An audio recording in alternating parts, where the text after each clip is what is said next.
Hello, beautiful peaches. Welcome to the Macros, Metabolism, and Motivation Beautiful Peach Podcast. I'm your host, Caitlin, a reverse diet expert, sustainable fat loss nerd, and food freedom lover. After healing my own mind, body, and metabolism from the icky, restrict, binge, food guilt cycles, I became obsessed with helping other women do the same. I spent 6 years getting my bachelor's and master's degrees in all things nutrition, dietetics, and metabolism health, go Clemson Tigers, in order to start a science-backed, never cookie-cutter, always customized online macro and reverse diet coaching business. I have supported over 3,500 incredible women in their journey to endless results, and I am so excited to help you do the same. In this podcast, I will be teaching you how to break up with the yo-yo diet cycles, tips and tricks to heal your metabolism through reverse dieting. I will be giving away my sustainable weight loss secrets, all without you having to give up a single food you love. So if you're ready to rediscover that self-love and truly become the most confident, beautiful peach possible, grab a pen and a piece of paper, bump up your volume just a little, and let's dive right in. And don't forget to snag your completely free high-protein macro cookbook. All you need to do is submit a quality 5-star rate and review on this podcast, then fill out the form in the show notes so I know exactly where to send your cookbook. This will actually also automatically enter you into the weekly macro calculator giveaway. Every week, I give away a copy of my C. Schmidt macro calculator to one lovely, beautiful peach who has left an awesome 5-star rate and review on this podcast. The winner is announced every single week in my email newsletter email list, as well as my Instagram story. You can't miss it. So leave that 5-star rate and review, and I will see you in the episode. What is up, my beautiful peach? I am in a new office and I am realizing that it's actually very echoey in here. I think it is a bigger office than I am used to. Colton and I are in our brand new home. This is tomorrow, I think.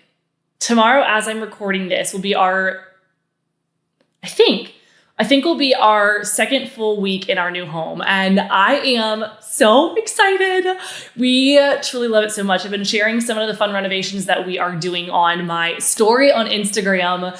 It's a little bit of an older home. So there are a couple things that we want to, that basically need a little bit of love. So some of the stuff we are doing ourselves, some of the stuff things that we need to get support on, AKA some of our windows, basically need a lot of love. So we're having them completely replaced, some of the windowsills replaced, but we are literally obsessed with our home. And this is the first podcast episode that I am recording in my new office. So I will probably be working on the sound a little bit more, on making it feel a little bit less echoey in here, but I'm very excited because today we are going through one of the topics that I think is one of the base level pieces that comes with a reverse diet, which is literally what is a reverse diet and how does it work? I think a lot of people hear me talking about, reverse dieting this, reverse dieting that, metabolism this and that, but they're kind of at this point where they're like, hey, I kind of get the overall idea that a reverse diet helps me heal my metabolism, but that's kind of the only knowledge that I really do have when it comes to a reverse diet. So today I'm going to be taking a deep dive into reverse dieting. I don't know how many times I've said that word or words, reverse diet, and it's like only 2 minutes into this episode, but that's okay. But I want to walk through how I personally went from around 900 to 1,200 calories, well above 2,000 plus calories. So I had a absolutely killer first reverse diet. It helped me go from the restrict and binge cycles that were one of the most frustrating cycles in the entire world. And they made me feel so incredibly worthless. They made me feel worthless. They made me feel frustrated with myself. It was frustrating being in this space where I would work my absolute tail feather off to see changes happen. And then I would wake up Monday morning after, a weekend where I felt I completely had blown all of that hard work and I had let myself down. And it's just one of those feelings that isn't just the frustration with, oh my gosh, I've eaten a food that I consider bad, but it's one of those situations that quite literally makes you feel bad about yourself. And I was living in that world, and now being on the other side of endless food freedom. As I'm recording this, yesterday was actually Halloween, and it was one of the most fun Halloweens I've had in a very long time. In moving closer to my family, previously, my husband Colton and I have been a little over, probably what should have been like a 5-hour drive, but somehow we always managed to make it like, I don't know, like 8 hours. And I'm like, how are we doing this? We would stop, we would get food. We would always stop at our Starbucks. We would walk Triscuit. Like, we had our spots. I am not a road trip person. I would rather sit on a plane for 10 hours, which I now sounds kind of wild. Actually, as I'm saying that, I'm like, ooh, but my flight anxiety is like, no, you would not, Caitlin. I recently, this past year, actually on my 30th birthday, it was so wild. I had my first ever panic attack, and it was caused by claustrophobia. And I'm like, this is a wild, it like quite literally, like I had PTSD on. It's just a crazy, crazy, crazy experience. Total sidetrack for you there, but I mentioned this once, and I had so many people who responded, and so they've had very similar experiences of never, ever, ever having any kind of struggle with claustrophobia, with planes, with any of that, and all of a sudden snap, and like they've now been struggling with it. And I'm like, wow, okay, that's absolutely wild. So incredibly wild. But my point being here, bringing it back, I've like totally gone off the side of the conversation here. I am in a space where I have so much food freedom, and I enjoyed living close to my family. We got to spend Halloween with them, and we did a wine, cheese, and candy pairing, which was so cool because there were different kinds of wines that go better with certain kinds of cheeses, with certain kinds of candy. So I think my favorite was a Rioja, which is a red wine, goes really, really well with Reese's and Manchego, which is so weird because Reese's are my favorite candy and Manchego is one of my favorite cheeses. I love all cheese and all chocolate. Like, count me in for wine, cheese, and chocolate, literally my 3 favorite things. But it was so cool to see like the different kinds of wine that go with the different candies. But my point of this really is that I had this realization last night, and we're going to get into the episode soon, I swear. But I had this realization last night that I am in a space where I honestly don't think I have thought about or stressed about food in so long, like in genuinely so long. And I had this realization last night that, if this were 12 years ago, I probably would have spent hours and days leading up to Halloween debating and stressing about one single piece of candy or a couple sips of a glass of wine or a bite of cheese. Like, I would have wasted so much energy on those thoughts. And last night I was sitting there, enjoying my nephew, who's almost 1 year old, and he was dressed up as a pumpkin, and it may have been the cutest thing I've ever seen in my entire life. He's just a little squish, and you just want to like pinch his little cheeks. And I'm like, oh my God, he's so cute. But I'm sitting there enjoying my friends, enjoying my family, like enjoying watching all these cute little kiddos walk around in their Halloween costumes. And it was this overwhelming sense of gratitude for tracking my macros, because that's what gave me food freedom in the first place. This ability to know 110% that I am eating the correct amount of food for my body, and to be able to fit the food that I love into my macros and have the confidence going to bed thinking, okay, I just enjoyed these foods and I'm on track, and I'm going to wake up tomorrow morning proud of myself. Like, those are feelings that you cannot get in a world where you're not tracking macros and not doing it properly. And if you are somebody, let me just put this out there. I feel like I always say this, but if you are brand new to macros, or you were tracking macros and you don't think they're correct, please, please, please either send me the DM macro calculator on Instagram, and I will send you my macro calculator, or it's down below in the show notes. That is the easiest place to start. Literally the easiest place to start if you're like, I've got to get a change happening, and I've got to have it happen now, okay? If you're in those two places, that's where you should start. But tracking macros changed my life. And then Number 2, reverse dieting. And that's where, we're about to get more into that. But step 1 is tracking your macros so you have that foundation, because if you don't have the proper starting macros, you cannot have a good, solid reverse diet. But number 2, after I had that food freedom, going through the reverse diet got me out of a low calorie space, out of that 900 to 1,000 calorie space, helped me actually see these changes happening to my body and absolutely fall head over heels with my body. I am in love with my body in every stage that it has gone through. And I was actually journaling this morning. I always read 101 essays, and I'm actually almost at the end of the book, and I'm like, should I start over? Like, how do I want to go about this? But 101 essays that will change the way you think, I think is what it's called. And my sweet dad gave this to me a couple years ago, and I finally got around to reading it. And I've been reading, I think almost like 2 years now. I read like one little blurb of it. It's really fast and easy read. And when something resonates with me, I'll journal about it. But I was reading today about how the hard times in our life, like the lowest lows in our life, are often the times where we either get to step up and change, or we're really just going to stay stuck and stay exactly where we are. And a lot of times, I wish I had it with me. It's in the other room, or actually it might be upstairs. But a lot of times we're in this space where we are so scared to get out of our comfort zone. We are so scared to change. Back when I was dieting, I was in this restriction place. I was just like not in a good place physically, mentally, internally, emotionally. Like I was not in a good place. It was one of my lowest lows. And I was also extremely comfortable with dieting. I was extremely comfortable with restricting my food. I was extremely comfortable with the suffering that I was going through. So changing was actually terrifying to me. Even though I was not happy and I did not have a good quality of life, I was so incredibly scared that I stayed stuck for so long. And now looking back, it like makes me emotional. I'm like sitting here, like starting to get a little bit teared up, but like it makes me emotional thinking about how proud of myself I am that I was able to step up for myself, because in stepping up for myself, I stepped up for those around me. I really, really, really did. And when you show up for yourself, you're not only helping you and your quality of life, but you are helping your significant other, your kids, your family, your friends, the people that you are going to meet. Your overall trajectory of your life very well could change. Mine did.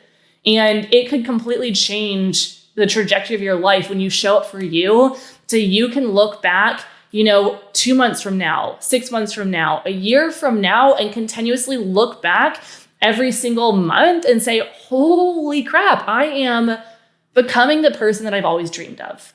And it starts with tracking your macros. And it starts with, so it's step 1, tracking your macros. Step 2, learning how to master those macros in social settings. And then number 3 is adjusting those macros, whether that's for a calorie deficit, a reverse diet, lean bulking, so on and so forth. So with all of that, I want to dive into this episode. This was like the longest intro I think I've ever done, but I just like speaking from my heart and my personal feelings, and the women that I'm talking to in the DM who are stepping up for themselves. I am so proud of you. I am so, so, so proud of you. So without further ado, let's actually get into this episode where I'm going to be talking all about what is a reverse diet?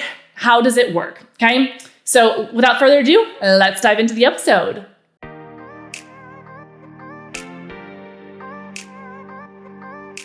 What is a reverse diet?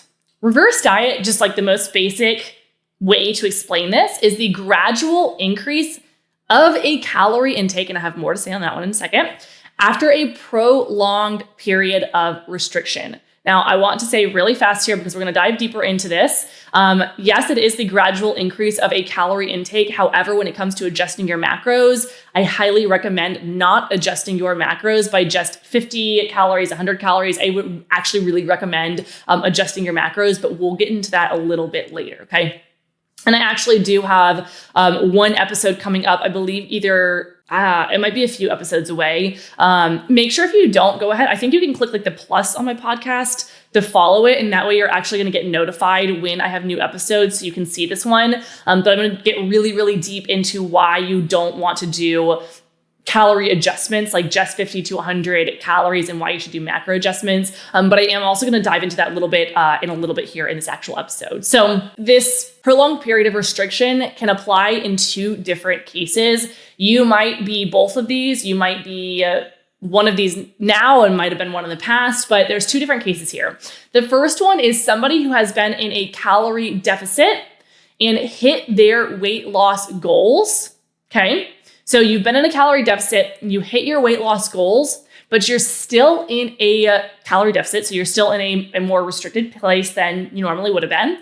And this risks actually causing weight regain if you do not do a reverse diet from this place, okay? So in this case, a reverse diet is going to prevent the weight regain because we're going to be carefully, very strategically increasing your overall intake, okay, to help you maintain the weight that you lost while getting your intake up, okay?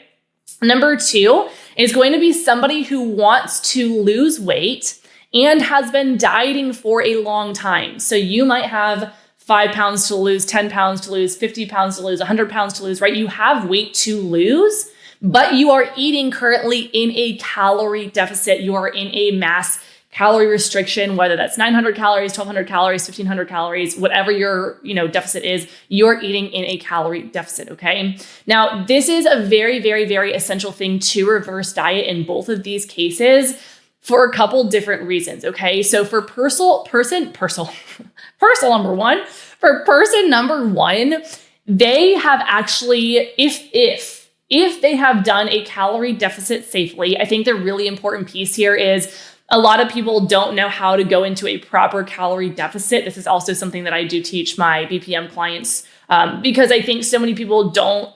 There's so much strategy that goes into this, so much strategy. I had somebody ask me, I've been saying this more on Instagram because somebody asked me if I'm like a past MLM. I can't remember what it was. I had to literally look it up. I have literally never done an MLM in my life. I've literally never been a coach, like a quote unquote coach is what I should say. I, back before all of my education, like soaked up all of those terrible diets. I have done them all, but I have never been one of those people who's like, oh, I'm a coach because I did Nutrisystem and I was a Nutrisystem coach and now I'm a coach. I'm like, absolutely not. I have spent over 6 years of my life studying this stuff. But somebody asked me that the other day and I couldn't help, I cackled to myself and I'm like, man, what a world we live in. And I'm like, man, am I ever grateful to have this amazing community who can come and learn and nerd out with me. I had somebody who DM'd me that she's like a big nerd and she's so excited and she listens to my podcast. And I literally was sitting there smiling as I was reading her DM just because it lights me up and it makes me so excited to educate you lovely ladies on the real science behind our body, our metabolism, and fat loss. But leading us back to person number one, if you have done a calorie deficit safely, the key to gradually bringing that intake back up is going to be through that reverse diet because it is going to help you maintain that weight loss. And it actually allows you, the very big importance here is if you've hit your fat loss goals, you are at a happy place, you can actually do a reverse diet and then transition. I don't know why I just said that so weirdly. Transition. I don't know why. Sometimes I say things and why did it come out that way?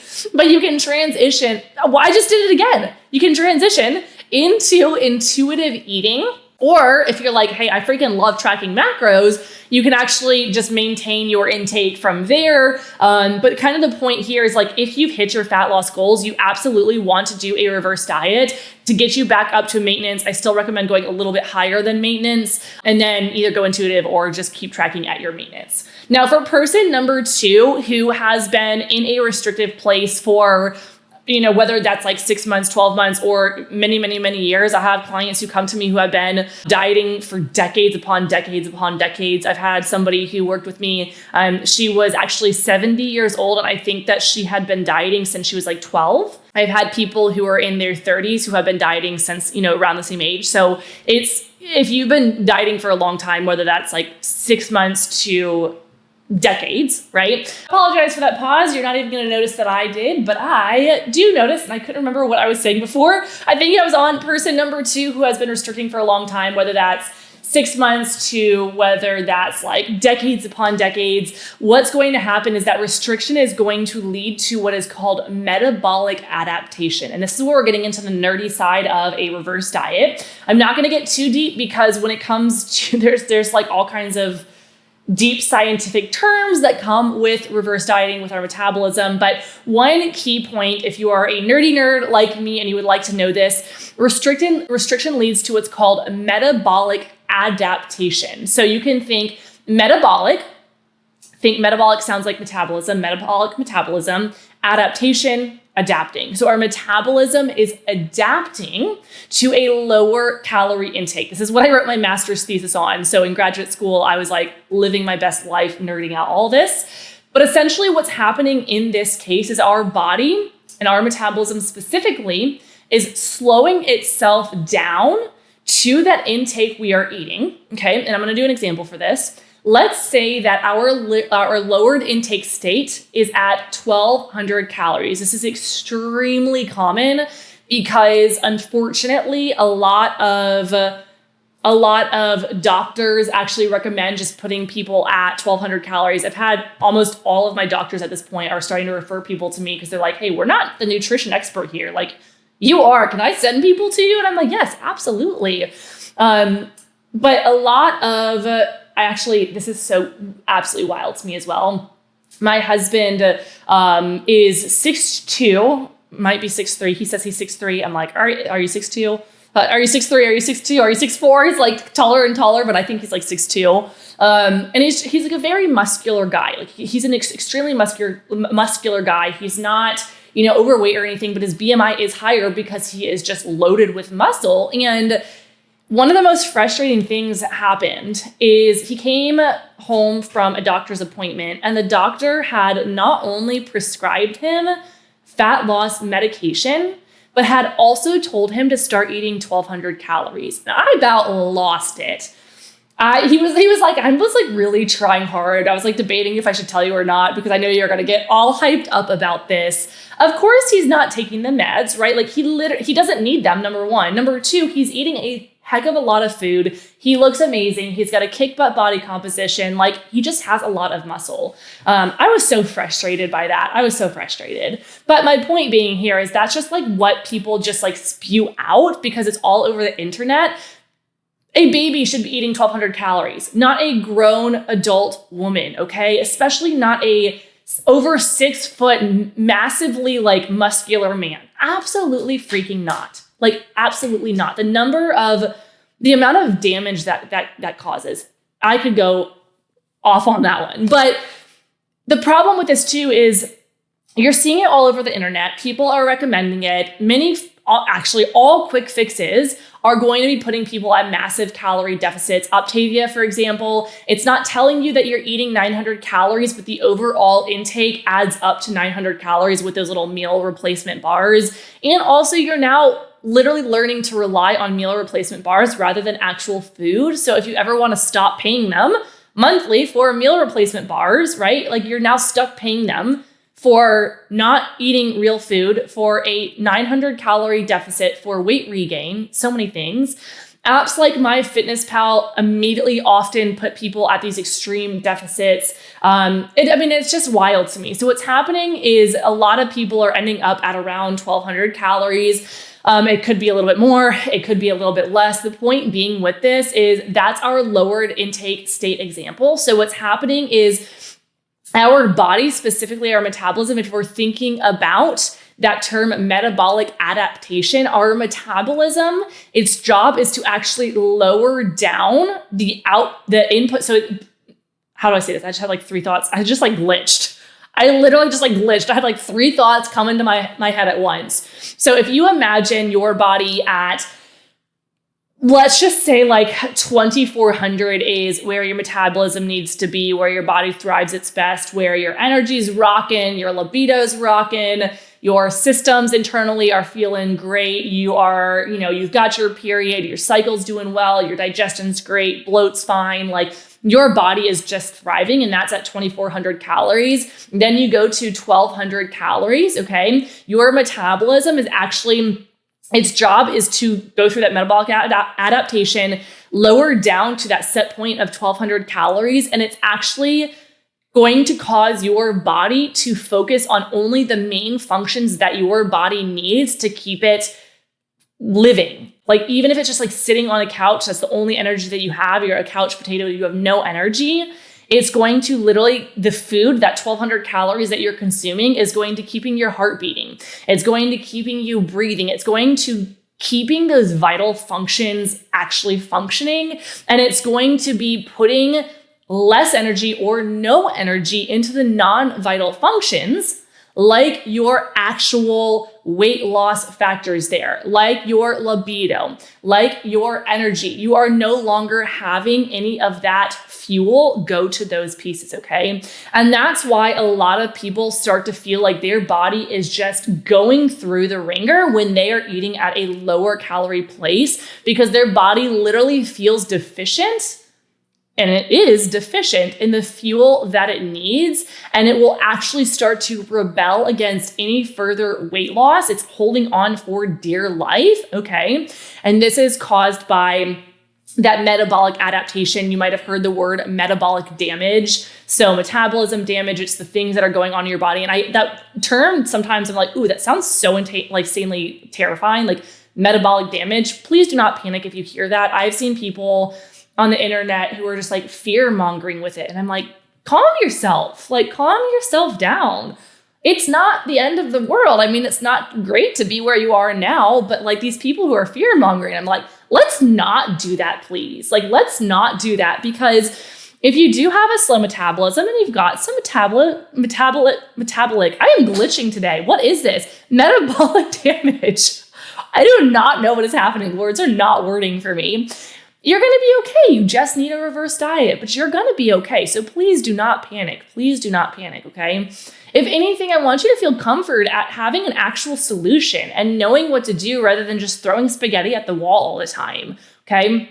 Now, the cool thing about a reverse diet is that with that metabolic damage happening, the metabolic adaptation, okay? So I'm just going to say slow metabolism because that's the most commonly understood, but now you kind of have like the science and terminology behind that. When we have a slow metabolism caused by that restriction, okay, what is going to happen with this reverse diet is basically the opposite of, so it's more metabolic adaptation, but instead of having your body slowing everything down and only putting all of its energy into those vital functions, you're actually slowly but surely eating more food in a very, very, very strategic way that actually allows you to go from that low calorie point, aka 1,200 calories, all the way up to a higher calorie place. Say, for example, I'm just gonna say 2,000 plus, but say, for example, if your set point that your body functions at its best was around 2,400 calories, you go from that 1,200 to 2,400 calories, okay? Literally, that's 1,200 more calories going into your body to fuel all of those functions that have been damaged and that have been saying like, give me fuel, please. But a reverse diet is literally taking that process, and instead of just letting the diet be in control, you are taking control of your body. You are taking control of your metabolism, and you are taking control of your actual results. So you are able to eat more, so you can lose more weight, you can have more energy, your libido can be rock star, which actually impacts your relationship with your significant other, okay? You're feeling amazing in your body. You're happy and excited to go out and about. You're understanding how your body is working. You're not as bloated. Your digestion is feeling good. The list goes on and on and on. Your hormones are feeling, everything is feeling so incredibly good, okay? It is so massively important to make sure that you are not forgetting that step of a reverse diet. And I do want to add, it is a gradual process, okay? A reverse diet is not a it's not a quick fix. And if you imagine the fact that you have been dieting, let's say you've been dieting for like 20 years, of course, you're not going to solve 20 years worth of metabolic damage overnight, okay? But you have to give yourself the love, you have to give yourself the grace, you have to give yourself the understanding that you are not broken and you are worthy, you're not broken, and you can get into a place where your metabolism and your body is thriving. You just need a reset. And one of the big things that I do with my clients is I have a whole entire, so once you apply, we start working together, I have a whole entire application, intake form that you fill out to really give me a deep dive on all of the information, because every single client of mine in the entire world, this is why it makes me so frustrated when I see people who have cookie cutter programs. I'm like, what are you? No. We don't do that. Oh gosh, it was so painful to have this happen. This happens far too often, but I had somebody reach out to me who is quotes a coach on her own. And I like I'm like, so anyway, this person who's a coach is DMing me because she can't get her clients results. And I'm like, why are you coaching then? And she was like an MLM coach, again, parentheses on the coach. And it's frustrating because I really don't mean to be harsh or rude or anything about that, but it's more of it just drives me crazy. It drives me crazy that people who don't have the expertise, who don't have the education are out there. And it's just gotten more and more and more and more over the years. I've been coaching for over 10 years. And when I first started coaching, it was really cool because there was a lot of like mainly only educated people out there, including myself. And just due to the diet industry, it has become a lot of diet industry type quote unquote coaches. And it drives me bonkers, drives me absolutely bonkers, because it's not cool to lead people in the wrong direction. And it ain't cool, okay? I never say the word ain't. I don't know where that came from. Let's only listen to educated thoughts here. So those are the main pieces behind a reverse diet. The very first thing that I do with my clients is we have a full initial intake form, and I have you fill it out. I am a very, very detail-oriented coach. Every single client of mine, and also every single woman in the entire world, is going to have a different body, different macros, different metabolism, different history, different this, different that. Like everything is different. It is my job as a coach, as a professional, as an expert to get you results. And the cool thing about my coaching is you don't have to panic of like, oh my gosh, I haven't given her everything right off the bat in this initial intake form. No, there will be things that come up as we're coaching. I anticipate that. I expect that. And I want that, because as things are coming up, as we're uncovering more and more, it's more that we get to work through. It's more that we get to take a deep dive to get more than just the surface level, because the change comes not only from losing weight, but it's coming from healing from the inside out,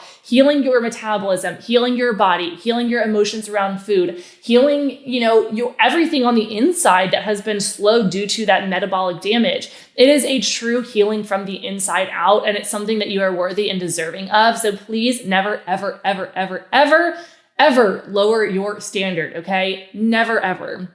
One last little side story here is I love to journal. I just had to take the deepest breath out there. Wow. I was like, oh, breathe, Caitlin. But I love to journal. It's just something that I think it's very eye-opening for me. And I found a journal from 2015 is actually when I met my husband. And the journal entry, I think, was 2 months before I met my husband. And at that point, obviously, 10 years, oh my gosh, what year are we in? 2024. I was like, wait, what year are we in? We've been together for 9 years, married for almost two of those years. And so this journal entry was 2 months before I met Colton, my husband. And it said, I can't remember exactly what it said, but it basically said, I'm going to stop looking for someone and raise my standards, or something of that sort. And the wild part about this is you always hear, and this is more in the relationship side of things, but I have kind of like a leading this into our metabolism. I had been looking for, the love of my life, and I had been looking to find the love of my life. And I just dated the worst guys. I shouldn't say they were all the worst. It just wasn't it. Some of them were terrible. Some of them, little cheaters. serial kissers, as my mom would always say. And I'm like, how do I get myself into these situations? But I'm very much like, no, I'm not putting up with that. Like, not for me. No, sir. And I have a standard. My dad is like one of the most amazing men in the entire world. And my voice just like choked up on that. But I raised my standard. I remember that day we were actually, and I have a picture literally of the same day. I don't know why, but it's like me and my dad. And it was bright out and my sunglasses, and like he has his hand over my eyes in the picture, or like on top of it to block the sun. It's a really sweet picture. And I remember, or it must have been the next day that I wrote in this journal entry, because I remember thinking like, I don't want anything if it's not the standard that my dad set. 2 months later, I met Colton, and he just like, he's so wonderful. My point with all of this is you absolutely have to set the bar high, okay? Don't, and I don't want you to think set it high in an unrealistic way, in the perfectionist way where you're going to feel like you can't, make it. Don't try and say, oh my gosh, I've never tracked macros before. I'm going to hit them every single day, brand spanking new to this, but I'm going to be perfect. No. We don't want to go that route. I mean, more of set your standards high in where you are taking action. Do not go back to another diet. It's not making you happy. It's not making you healthy. It's not giving you the quality of life that you want. Set your standards high, invest in you, okay? Like invest in your happiness, because that's what's going to change the overall trajectory of your life. But you are the only one who can take action in that, okay? Action gets you results. You can journal and manifest all day long. I am absolutely the biggest believer of manifesting. It is absolutely freaking creepy and wild and amazing all in one. The things that I have manifested, like so bizarre. I'm like, this was literally on my vision board. It's weird to me. And I'm like the biggest believer, but you can't just put it on your vision board and then expect it to fall into your lap. Like your actions will help make those things come true. Okay. So with all this was a lot longer of an episode. Or I guess it was terrible, 35 minutes. Okay. I thought it said like 65, and I'm like, that doesn't feel right. I am so grateful for you listening here. I want you to know your worth. I want you to know, I think I say this all the time, but I believe in you. If you might not believe in yourself right now, I believe in you. I know you can do it. You just have to hold your head high, give yourself the grace for what you have gone through. Stop dragging yourself through the mud. No more pity parties, only up and up. No more complaining, no more pity parties, no more self-loathing. Up and up and up we go, okay? I appreciate you, beautiful peach. If you need me, please send me a DM. Even if it's just like, hi, Caitlin, I listen to your podcast. Like, can you send me a virtual bear hug? Absolutely, I can send you a virtual bear hug. Absolutely, my gal. So with all this, I hope you enjoyed this, and I will see you in the next episode. Bye, my beautiful peach.